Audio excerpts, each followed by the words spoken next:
Apa jadi kat badan selepas kita meninggal dunia? Sakaratul maut. Ini berdasarkan kajian bukan agama. First 3 minit pertama. Apa jadi dekat otak kita? Sel otak kita dah stop berfungsi. Maksudnya, tiada pengaliran darah, okey? Dekat otak dah kekurangan energi dalam bentuk ATP, adenosine triphosphate. Pengurangan degupan jantung dah stop, totally stop. Sel otak dah tak berkomunikasi antara satu sama lain. Berlakunya penggelembungan ataupun sel gelembung. Sel membengkak. Itu minit yang ketiga. Lepas tu, apa jadi pada berjam-jam selepas itu? Otot korang mula lembut. Badan korang dalam keadaan yang sejuk sebab tiada pengaliran darah. Yang tu kita panggil sebagai algo mortis. Dan kalau kita perasan lah kan, for the first 2 hours, untuk mayat-mayat ataupun jenazah yang baru saja meninggal, kalau korang perasan dekat belakang badan dia akan ada merah. Ataupun ada satu kita panggil satu lapisan merah pada belakang. Itu adalah blood pool ataupun darah berkumpul disebabkan oleh jantung dah tak berfungsi. So bila jantung tak berfungsi, darah akan berkumpul pada satu tempat sahaja. Sebab itulah bahagian-bahagian belakang dia nampak merah. Yang tu kita panggil sebagai livor mortis. Sebab jantung dah stop. Dan apa berlaku lagi dalam masa 2-3 hari lepas tu? Yes, otot korang yang lembut akan menjadi keras. Yang ni kita panggil sebagai rigor mortis. Kenapa keras? One of the reason bila kita tengok otot jantung, tak kisahlah, otot badan si mayat, otot kita dah kekurangan ATP. ATP itu adalah adenosine triphosphate, iaitu merupakan tenaga untuk otot. Tak ada ATP, otot kita akan mengeras. Sebab itulah jenazah akan start mengeras dalam masa 3 ke 4 jam seterusnya. Dan apa berlaku lagi selepas mayat tu dah berhari-hari? Yang ni adalah trigger point dia. Perasan tak perut mayat tu akan menggelembung. Kenapa gelembung? Terfikir. Gelembung tu asal daripada gas yang dilepaskan oleh kuman daripada usus kita. Ingat tak kuman probiotics, gut microbiome yang kita diceritakan tu? Yes, kuman yang ada berpuluh trilion dekat usus.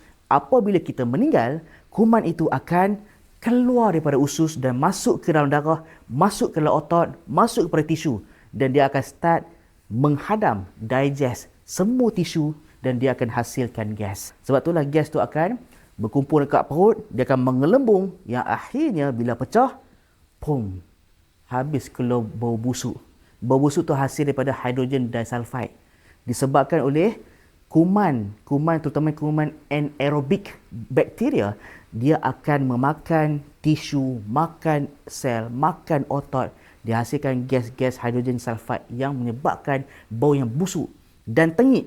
Bau tengik itu hasil daripada amonium. Sebab itulah jenazah yang dah berhari-hari akan bau busuk even jauh 1 meter daripada sini. Sebab hidrogen sulfide dan juga amonia. Dan apa berlaku selepas bertahun-tahun? Tisu kita dah jadi lembek. Yang tu kita panggil sebagai tissue liquefaction. Otot-otot kita dah habis jahanam.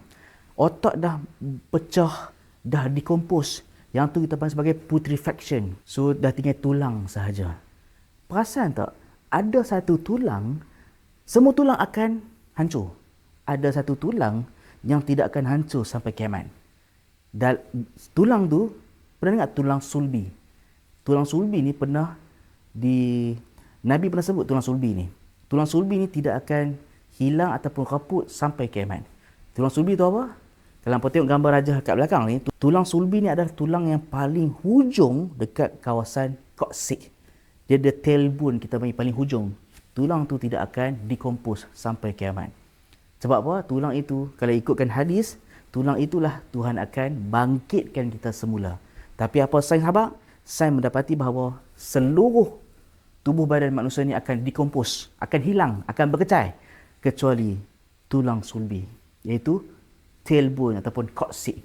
Nampak amazing tak? Bila kita belajar sains, kita boleh relate dengan agama. Benda tu akan naikkan keimanan kita sebagai orang Islam. So jaga baik-baik badan kita. Ini adalah satu amanah.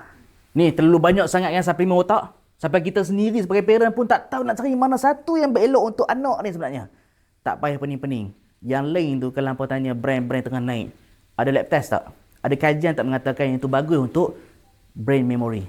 Tetapi kami black turmeric memang ada kajian. Kajian bawah curcumin dapat bantu untuk memori, dapat brain dan boostkan memori kita.